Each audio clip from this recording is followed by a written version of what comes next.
taking matters into our own hands, and we're going to take back New Jersey, because this is the state of the working men and women. This is not Chris Christie's New Jersey. Now, I got to start out by thanking you for your early endorsement.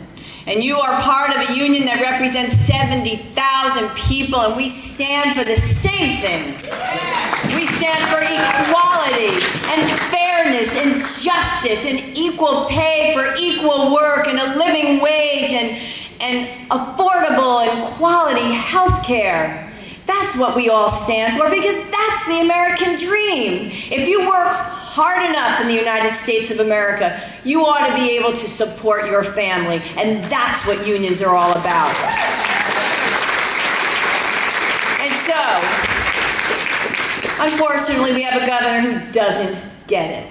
And he says that unions are the problem. Unions like yours are the problem. And I say to him, Governor, unions aren't the problem.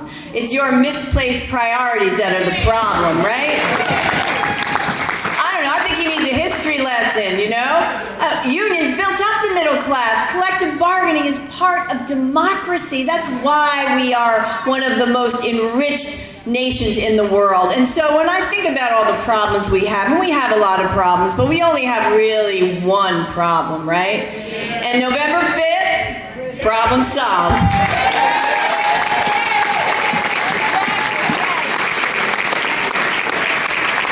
Now, we all know what a New Jersey is like that invests in its people. And I have to tell you, I think I fight so hard for the working men and women of this state because of how I was brought up. My father was an immigrant from Italy. He came here when he was a little boy, and hey, he wanted to be a doctor, but it wasn't to be. He had to drop out of high school in Newark to support his family, and he became a union butcher, amalgamated meat cutters.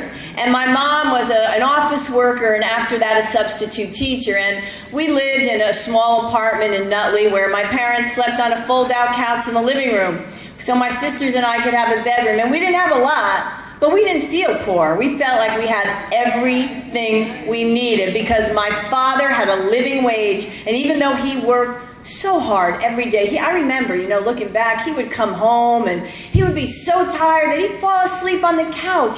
But you know what? He had the dignity of being able to provide for his family. And that's what we deserve in the United States of America.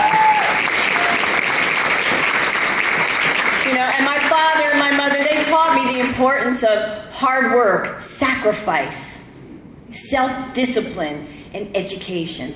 And they taught me how that combination wouldn't just open the doors of opportunity, but how that could transform a young person's life. And so I was unlucky in life in that I lost my dad at a young age. He was only 51. He died suddenly of a heart attack, and I was only 19, and youngest of 3 girls. And my mom couldn't cope, so my adolescence ended abruptly, and I lived on friends' couches until my sister took me in to live with them. But you know what? I was able to make something of myself because I grew up in a New Jersey that wanted to see a kid like me succeed. And so I went to Montclair State.